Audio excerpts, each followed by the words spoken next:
Welcome to the Grace Hour Show, a Christian program that takes a dive into our daily challenges and helps us learn our faith in a practical way.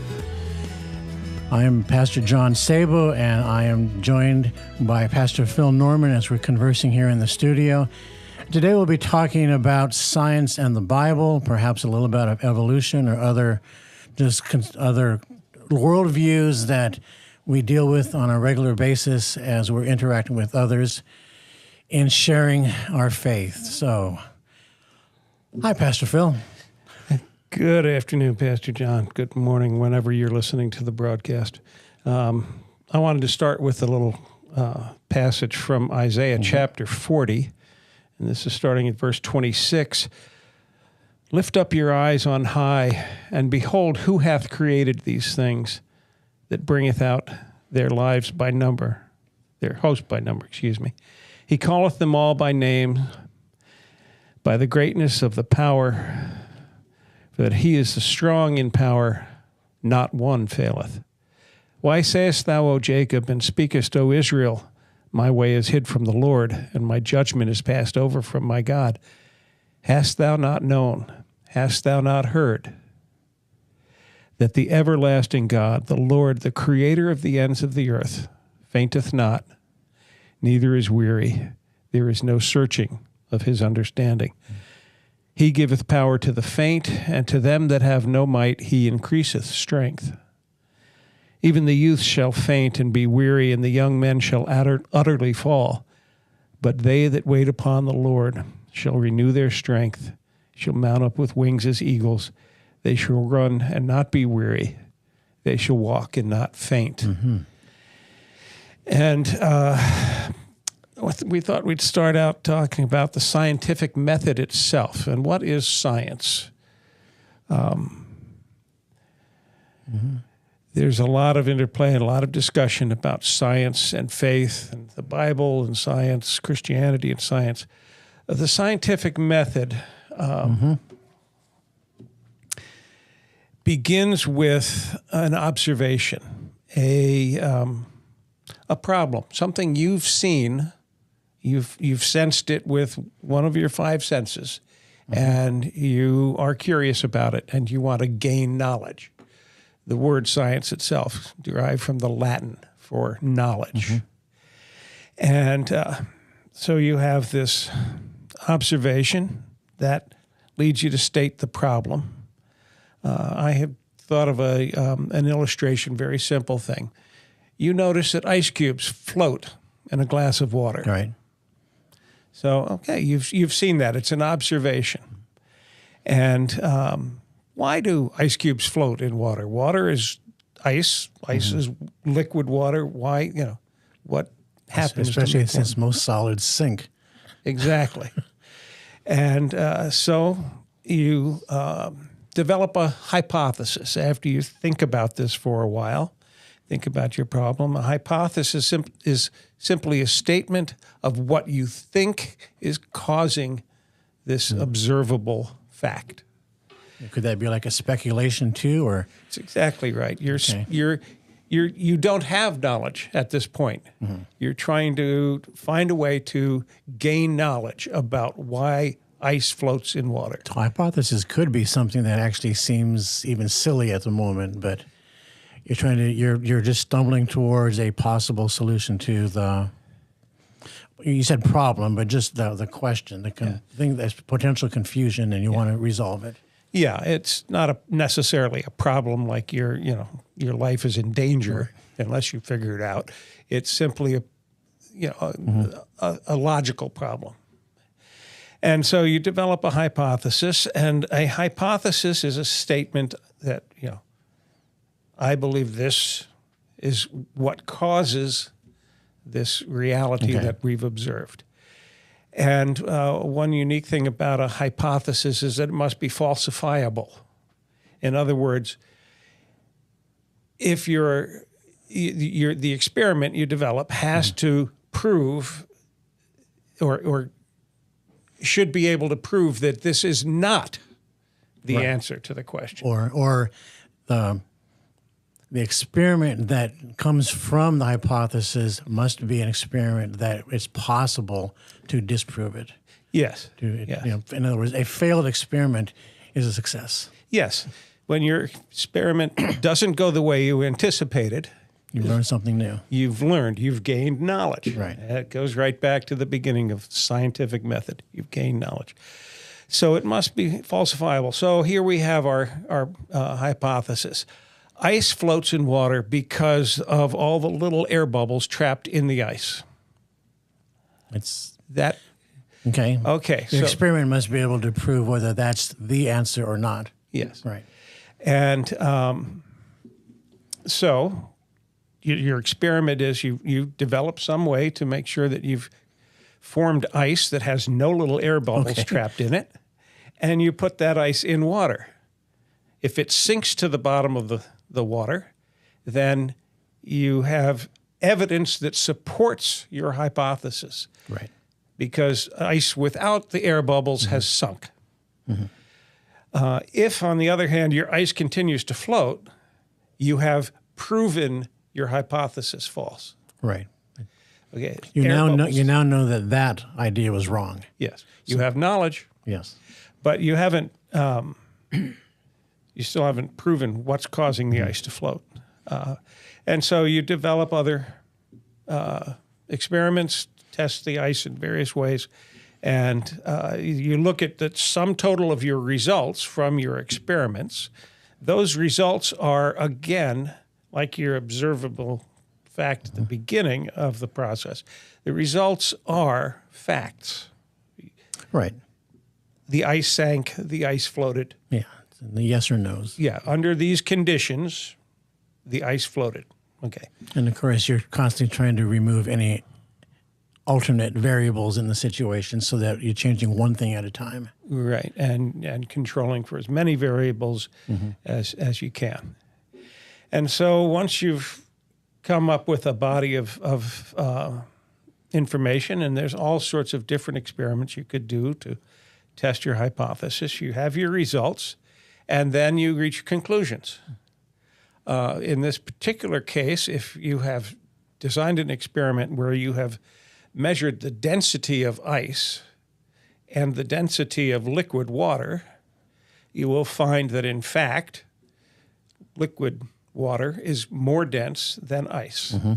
That's why it floats, because the material itself is less dense. Which, of course, leads to the next liquid. question is, why is it less dense? Yes. It's one of the most amazing things. Right. Again, part of creation is that if ice was denser, lakes would freeze from the bottom and all the fish would die and we'd all die. So fortunately, God created one material that expands when it freezes. Yes. So the lakes and ponds and so on freeze over at the top, which actually forms a shelter that protects the organisms living in that environment from freezing themselves. Pretty smart design, I think. I think so, too. That's me. And also, all life depends upon oxygen for respiration, cellular respiration. And cold water can hold more dissolved oxygen Right. than hot water. Heat drives gases, oxygen included, out of solution in water, whereas cold water has a higher solubility of oxygen. So it's a great combination. By that you mean absorbs oxygen, right? It absorbs oxygen and holds it in solution, yes. So it's a great combination. You've got the shelter to protect from further freezing, and you've got a higher oxygen content. Add to that most of the organisms in aquatic environments are what we call cold-blooded Yeah, so the organisms. metabolism slow down to accommodate that. Yeah. Exactly. Yeah. So that's how this all impacts life, but that gives you an example of how the scientific method works. I always like to point out the scientific method is, at least in our Western culture, should be what defines science. If I do a process outside of that method, it should not be called science. Now, there's other types of proof. There's legal proofs and historical proofs, but you have to be careful with the word proof because science is not a search for truth. I always tell my students that. You don't prove anything in science. Science is only a search for the next best explanation. They're always trying to improve on the last explanation with a better explanation. Yeah. But it can never be exhaustive because truth is something that is unchanging. Truth comes from the mind of God. Truth comes from the Word. And even though I always like to teach students that God's the one that designed the math and the formulas and the equations that are part of his universe, they're only ways of looking at the universe. Yes. And this brings up another important part about the scientific method. We mentioned falsifiability. Okay. Scientific experiments can prove a hypothesis wrong, but you can never prove a hypothesis true. Right. You only support that hypothesis. And so we are searching for knowledge and we're gaining knowledge. But by the scientific method, you can never say anything is absolutely right. this way. This is the proof. If we've tested things, hypotheses in numerous and various situations, covered all sorts of variables, and we find that our hypothesis holds well, is supported by all the evidence we have, we do get to the point where we're talking about scientific laws. That could be over decades or even centuries, though. Yes. And, for something to become a law of science is pretty rare. Yeah. It's tough to lock it in. And, of course, there's no guarantee it's going to stay that way. But you have some fundamental thermodynamic things, and we might play in later biogenesis as a law. Mm-hmm. But it's tough to come up with a law that summarizes things so accurately that it just is going to stand until it's busted. Mm-hmm. And they haven't been busted yet. Yes. And so we have some laws that you may be familiar with. The law of gravity. Okay. We have not yet found any situation where gravity didn't. You can't block gravity like you block electricity. You can't just block it. Right. The laws of thermodynamics. We've never found any situation in which first law of thermodynamics, matter and energy can neither be created nor destroyed. Right. And I say both matter and energy because it can be converted. Can be converted. And that was a later addition to the original. Newton came up with the original first law. Matter can neither be created nor destroyed. Energy can neither be created nor destroyed. Einstein and the theory of relativity and E equals mc squared, suddenly we've had a way by which matter can be transformed into energy and vice versa. So that's been modified. Right. And second law of thermodynamics is the law of entropy. That can be stated numerous ways. One of my favorite ways is entropy is a teenager's bedroom. Right. All systems tend towards greater thermodynamic equilibrium, tend towards disorder, tend towards chaos, a number of different ways to. Or you could just talk about in terms of heat as well. Heat always flows into cold. Yes. High goes low. Yeah. Or just laziness. Right. Everything seeks the lowest energy level. Yeah. Yes. Energy does not. Does not spontaneously reverse that process. Spontaneously. It takes a greater amount of energy to gather energy together into a given system. Yeah, that's often used in evolution discussions. And an example that I've actually read in a book on evolution was you can have a bicycle that is unassembled, and of course, we believe that an unassembled bicycle will not assemble itself on its own. And of course, entropy would suggest that order can't come out of disorder, and it requires energy to assemble the bicycle. And this particular book on evolution was saying, look, if you add energy to it, you can reverse entropy by energy assembling the bicycle, which is true. You can go closed open systems, all of that. The point the author was trying to make was, look, bicycles do assemble themselves with enough energy. the point the book missed was his example included intelligent energy. An intelligent person can assemble this and reverse the entropy in that system. Yeah. That intelligent person bringing additional energy to and information, right? The process of assembling the bicycle. Mm-hmm. Yeah.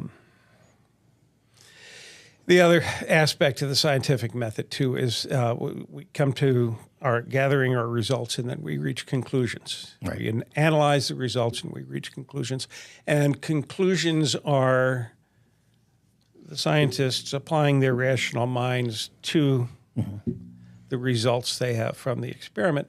And so there's room for subjective analysis. What happens here in this analysis is that each individual, no matter who they are, brings their own presuppositions, premises, biases to the analysis, and along the evolutionary line, you often see in the secular news, new discovery by archaeologists pushes back man's history 30,000 years.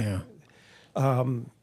New discovery causes scientists to rethink the evolution of whales, these kinds of things.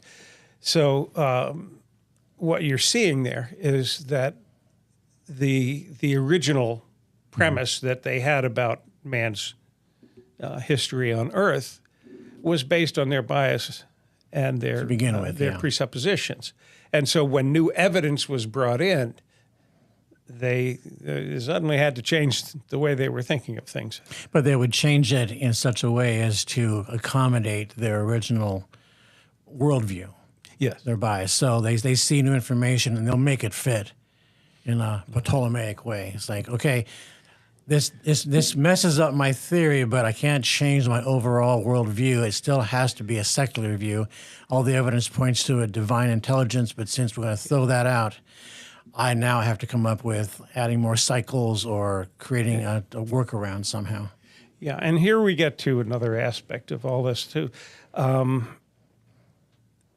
The presuppositions that people bring into their investigations. And the scientific method is what we call methodologically naturalistic or materialistic. It is a method for gaining knowledge about observable phenomena in nature through processes that are natural and material. But that premise does not negate that there may be supernatural. Well, ideally, if one is following the evidence, regardless of bias, if that evidence leads to intelligence, I mean, it's not uncommon. If you work in CSI or forensics, you're always looking at evidence to see whether it's on purpose or by accident. I mean, that's crucial to a court case, right? Did you mean to or not? And so the evidence will point to an intelligent source or a decisive source or on purpose, if you will. But that phrase, methodological naturalism, is a imposition on science from a secular worldview. Yeah. And it is saying, we're going to do science, we're going to follow the scientific method, and if the conclusions start pointing to something supernatural, it must be discarded. It's not allowed in I think the phrase that Lutonin said was the divine foot is not allowed in the door. Dr. Henry Morris, author of The Biblical Basis for Modern Science, says that this methodological naturalism, the assumption is there is no God. There is no supernatural. That's the default position. That's the default position. Dr. Henry Morris calls that self-contradictory foolishness. True. Because to assume that there is no God, one must have observed that God does not exist at all time in all places. And if one is able to observe what has taken place at all times in all places, one is by definition, God. Right, yeah. He is all present and all knowing. You can't prove a negative. Yes. So the only way that I can know there is no God is if I'm omniscient, which is what you just said. But yes. Yeah, I have to ascribe godlike qualities to myself to declare there's no God, which is a little arrogant, kind of, I would strike me as. It's like, I have all knowledge and I'm declaring, like the big banners they have on some of the buses in Britain. Enjoy your life, there's no God, don't worry. It's like, okay. That's a leap of faith, to be honest. Yes. Get to that. And we do have logical reasons to assume there is a God. We can't prove the existence of God scientifically because scientific method doesn't prove anything. Right, yeah. God himself in the Bible says no one has seen God at any time. So I can prove that. He's yeah. And the Russian cosmonauts agreed with that. That's right. They had gone into space and not seen him. But A, can't prove a universal negative. So the fact that you have not seen him doesn't prove his non-existence. And B,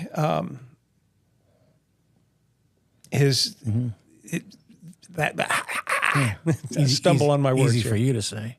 Yeah, no. But the existence of God is not limited to the scientific method. Right. Because he is supernatural. Well, that gets back to the purpose of science. Science has limitations. Science really has no realm in history because the scientific method also requires repeatability. The experiment that you do must be repeatable by other people.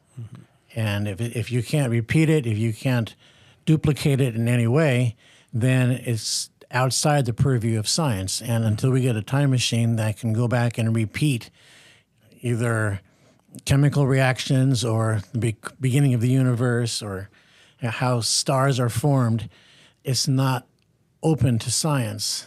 Right. Like I said, there are historical logic that you can use in some things and legal things they can use.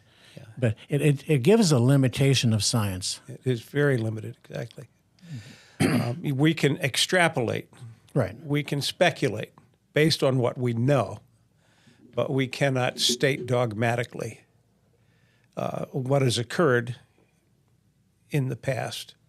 But we can look at the present and we can see, for example, that no one has ever seen written instructions or a book not made by intelligence. Yes. And then we can go and we find evidence of intelligence someplace. It's logical to assume, it's an inference, it's not a proof, an inference that ancient hieroglyphic or that stone arrangement, which is not natural, was done by an intelligent source. Or, of course, at some point, you look at DNA and realize the instructions stored in there had to have an intelligent source. Is that a proof? No. But until you can give me a demonstration of instructional specified information and complexity coming out of no intelligence, coming out of just random chaos, you have nothing to point to support your side. Yeah. This is Paley's watch, isn't it? Right. Yeah. The idea that if you arrive on a deserted island with no intelligent life on it, except for yourself, having just arrived, and you find a pocket watch ticking away, keeping accurate time, lying there on top of a rock, you're not going to assume that the pocket watch just arose out of random chance events. Well, it's made out of metal and glass and some leather maybe. Those are all naturally occurring things. What's wrong with the assumption that it just, of all the possible forms that those materials could have taken, could it not have also taken that form? And here's where we get to another important part of the scientific process, which is probability and statistical analysis.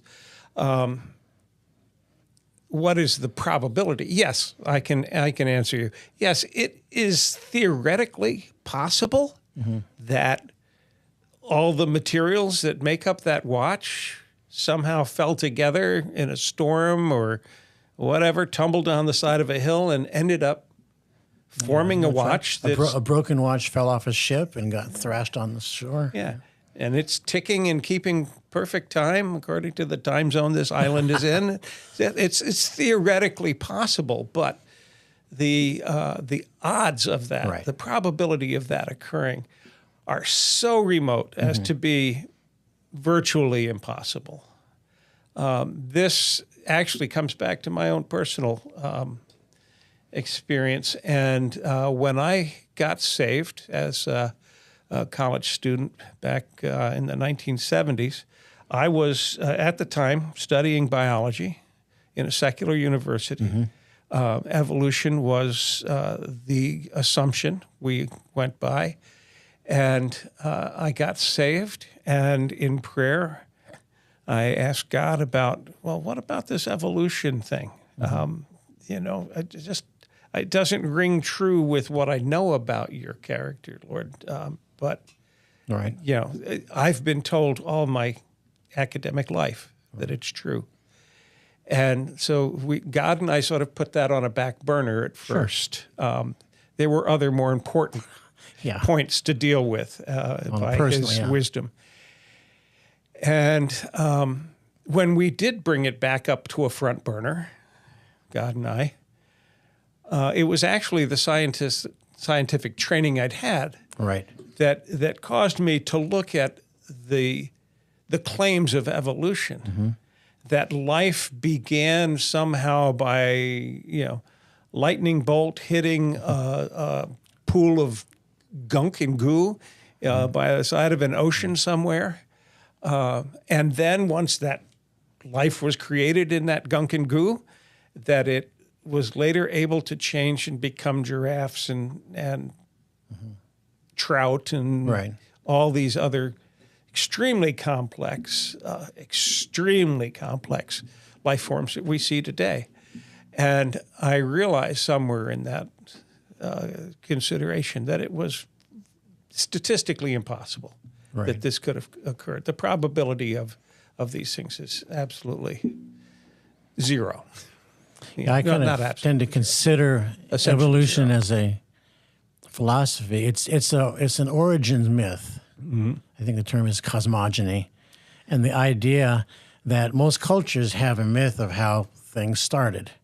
Whether it's cosmic goo or a whole hierarchy of gods that start, or a stack of turtles, what have you. You have different things, and it's the cosmogenic myth of the last 200 years for our culture, and it's a myth that comes out of a desperate need to explain the obvious without God. Yes. Because we are told that humans look at creation in Romans 1, and they look at creation and they see the evidence, the unseen evidence of a creator, and they know for a fact that they are a created being.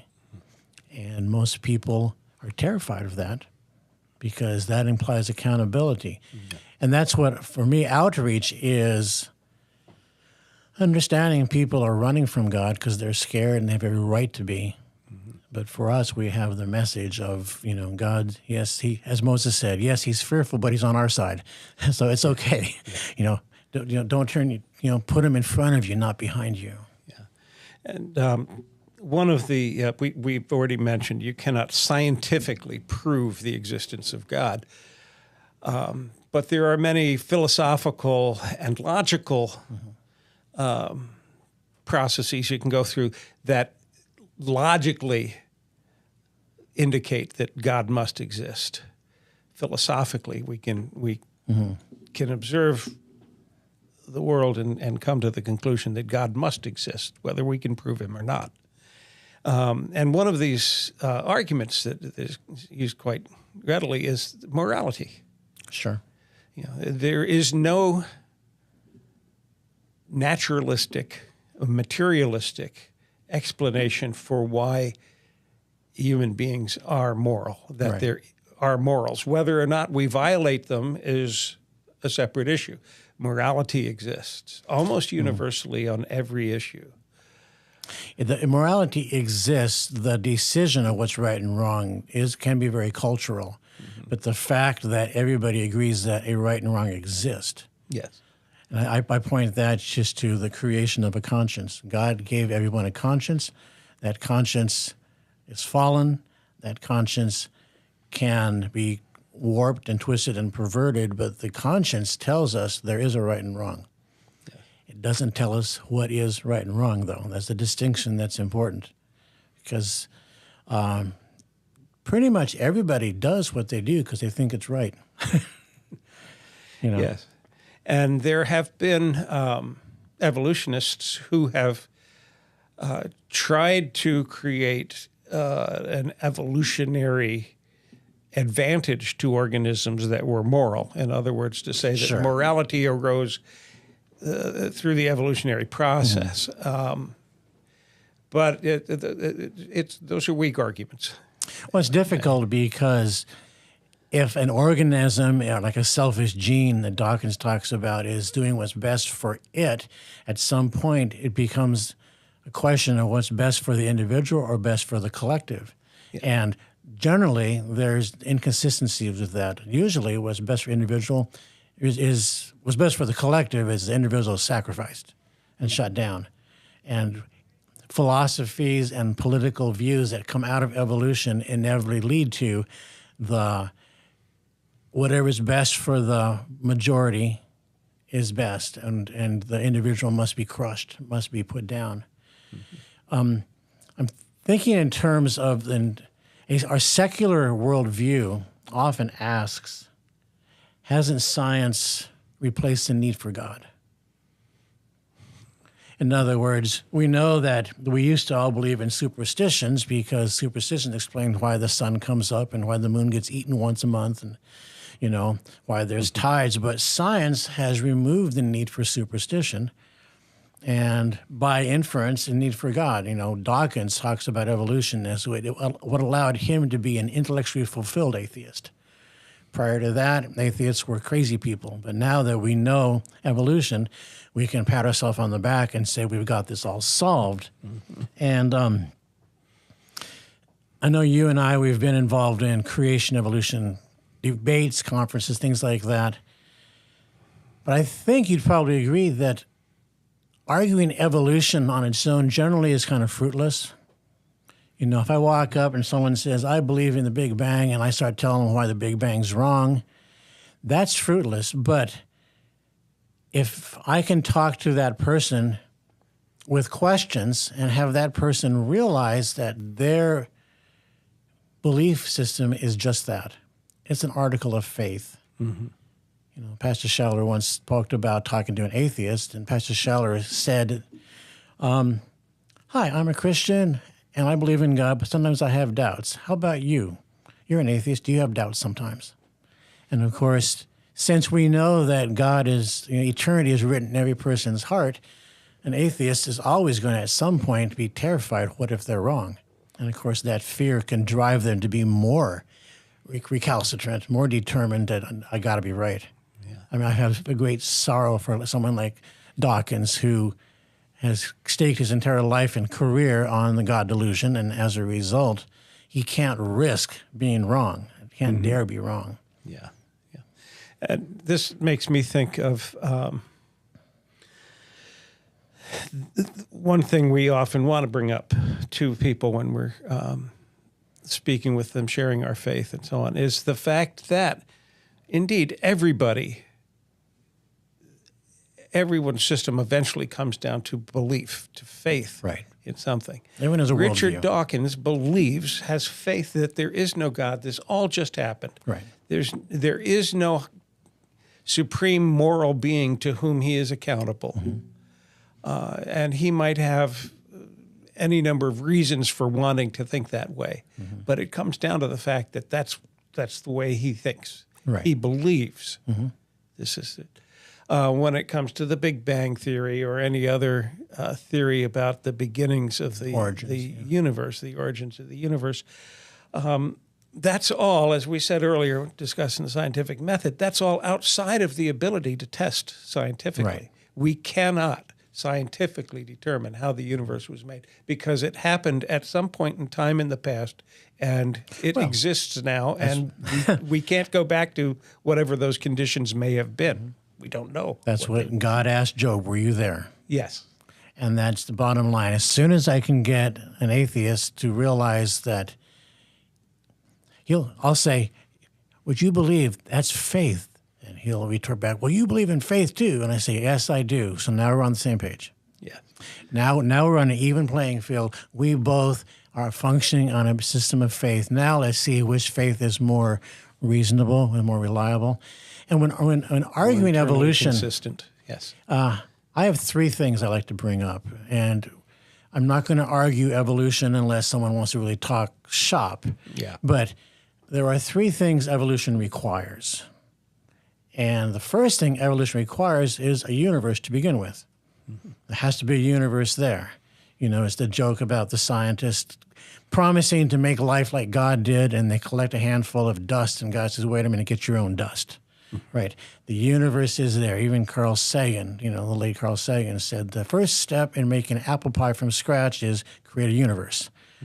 And so the universe has to be there, and that's one of those arguments for God, is a causal argument. Mm-hmm. It's the fact that the universe had a beginning. It's an event. Every event has to have a cause. And every event that has a cause that's greater than that event. Something big caused something lesser. And if the event of the universe's beginning was the beginning, as the Big Bang teaches, that the beginning of the universe is when time itself started, when space itself emerged, matter and energy. They all started at that point. So if the cause of the beginning of the universe is greater than time, space, matter, energy, then by any definition, that causal agent is God. Mm-hmm. The only other option is it made itself, which would require a big suspension of belief. Because you have to believe that something came out of nothing. No, we believe something came out of nothing. But we believe it had an intelligent cause as opposed to an accidental cause. And I think in most of our human experience, go back to that again, it's an inference, but things don't come out of nothing.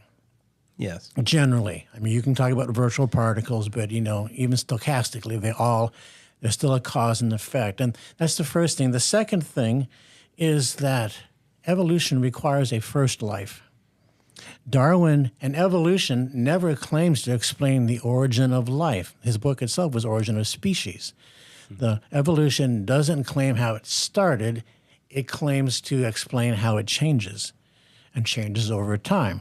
Well, the discovery of DNA restricts the ability of life to change over time, except in very microscopic ways. And of course, one of Darwin's famous quotes was he said, if it could be demonstrated that any complex organ existed which could not possibly have been formed by numerous successive slight modifications, my theory would break down.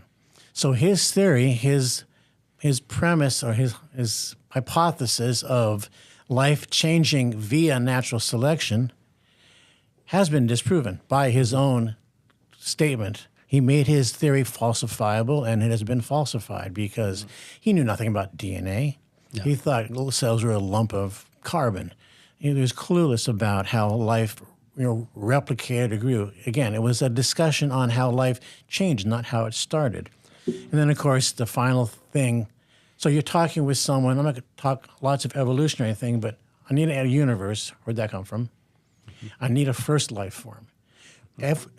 Evolution, even if it did work, only works once you have a life form that can reproduce.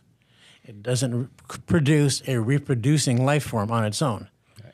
And that's the model there, You could have a car that runs great, and we have car factories that are two separate things, but no one's ever seen a car that works like a car that makes other cars.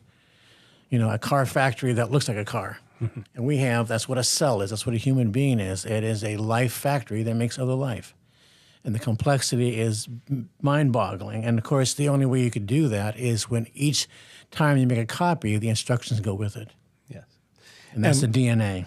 Inherent in what you're just speaking about is that this incredible complexity of life requires the integration of all these various organisms, organelles, molecules, extremely complex chemical molecules, reactions, interacting with each other, reacting with each other in such a complex and specific manner that, again, the probability of that occurring is essentially it's all zero. pre-programmed too. Yes. Yeah. I mean, inside the cell, there's no intelligent agent lining up the amino acids so that it can make the proteins better and faster. It's all hooked in one thing.